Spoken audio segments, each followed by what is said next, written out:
장국 그때 악수라더니 민주당에서 우려했던 대로 준연동형 비례 대표제를 고수하겠다고 발표했습니다.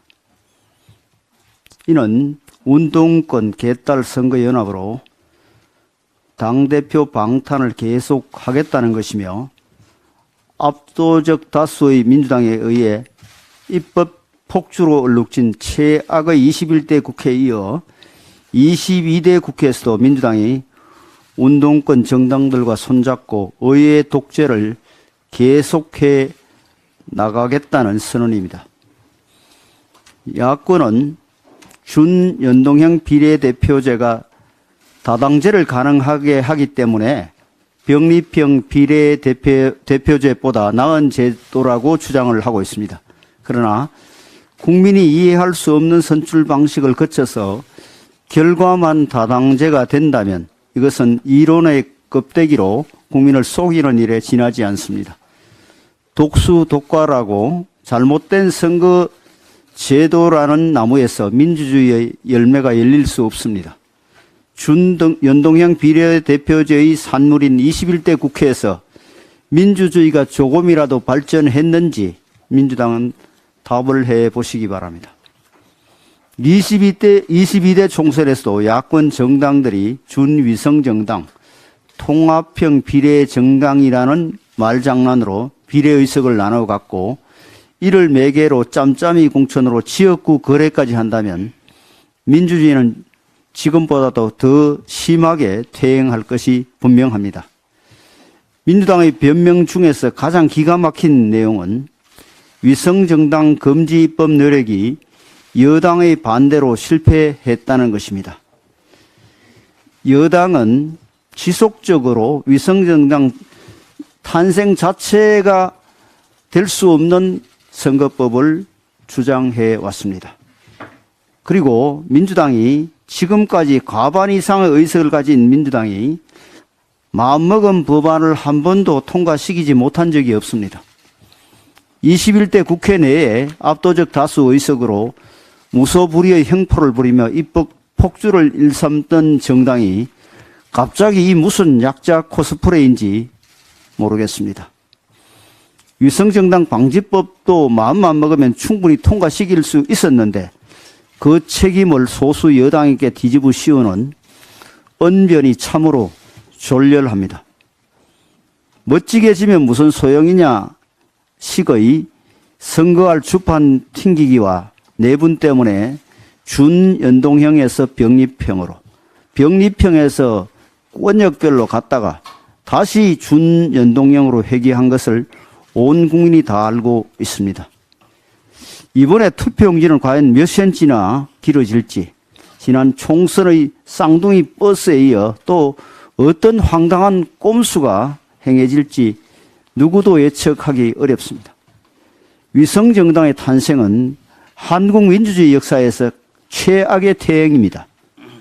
성숙한 민주주의라면 아주 부끄러워야 할 정치 후진성의 징표입니다.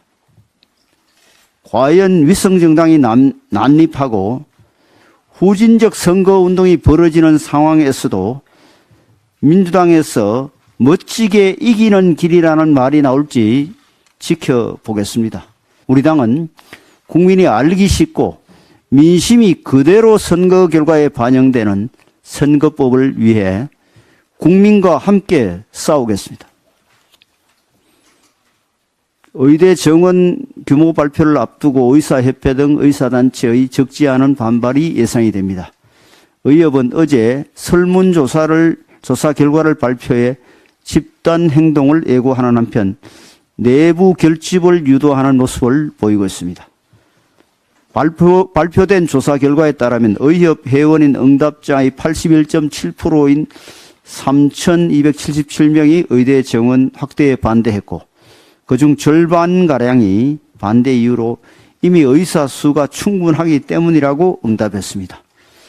추운 겨울 아픈 아이를 덜쳐 업고 소아과로 오픈런을 하는 어머니와 응급실 뺑뺑이 끝에 사망한 환자 유가족의 얼굴을 마주하고서도 과연 의사 수는 이미 충분하다고 이야기할 수 있는지 궁금합니다.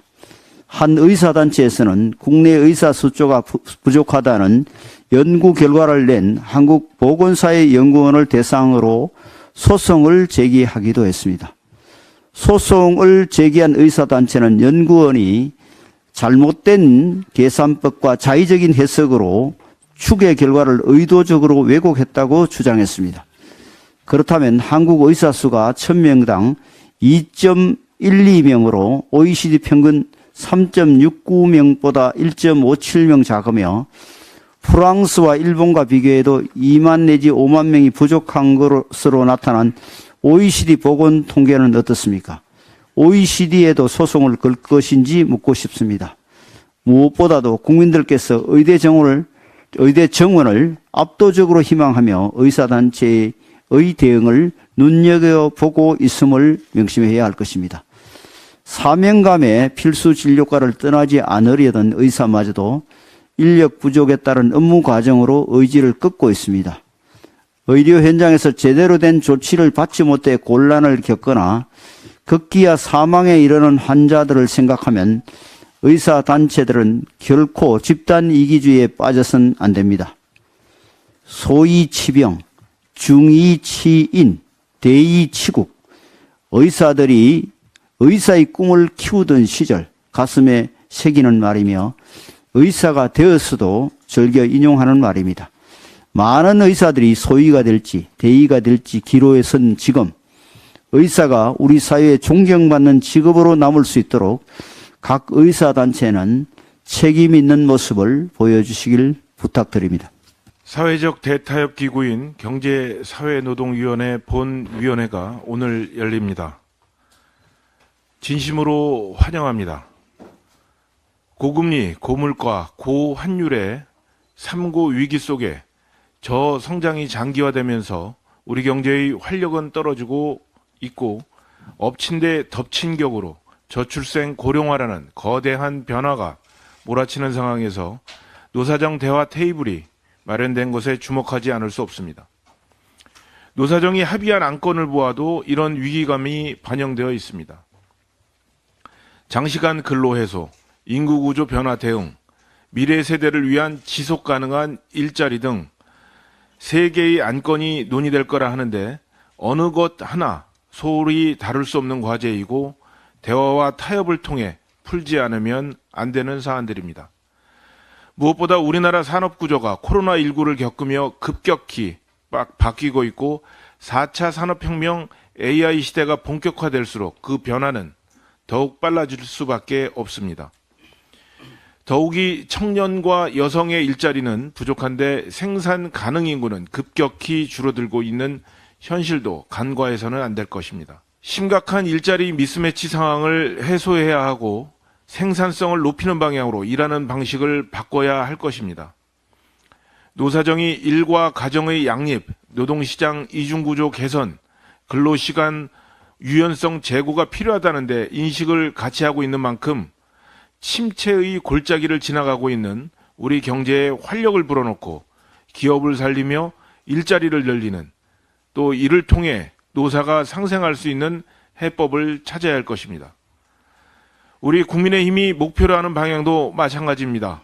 우리 당은 1호 공약으로 저출생 문제 해결을 내세우면서 일하는 문화가 바뀌지 않으면 안 된다고 강조한 것도 이 때문입니다. 일하는 부모들이 아이와 함께 할 수 있는 시간을 충분히 확보해드리고 육아기 유연근무 확대와 대체 인력 확보 지원을 통해 일과 가정의 양립을 도모할 때 아이 낳고 기르려고 하는 마음이 커질 것이기 때문입니다. 모쪼록 오늘 노사정 대화의 장이 열린 만큼 경제 주체 모두가 대승적 관점에서 임하고 당면 과제를 슬기롭게 해결해 나가기를 기대합니다. 집권 여당인 우리 국민의힘도 정책과 입법, 공약으로 적극 뒷받침하겠습니다. 위성정당 방지법을 시작으로 정치개혁에 고삐를 조이겠다. 비례대표제 왜곡하는 위성정당 반드시 금지해야 한다. 다름 아닌 더불어민주당 이재명 대표의 말입니다. 그런데 총선 불과 65일 남겨놓고 자신의 말을 뒤집었습니다. 위성정당 만들겠다는 말 한마디면 될 것을 통합형 비례정당이니 준위성정당이니 장황한 수사를 늘어놨습니다. 엎어치나 매치나 결론은 마찬가지입니다. 긴 말 붙인다고 개혁이 되지는 않습니다. 이미 실패한 제도를 고집하는 이유는 이재명 대표가 스스로 밝혔듯이 야권 야합을 위한 것입니다.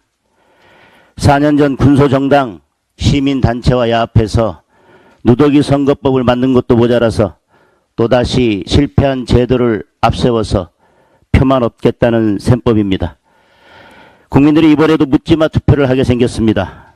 우리 국민의힘은 일관되게 준연동형 비례대표제의 문제점을 지적하고 반대해왔습니다.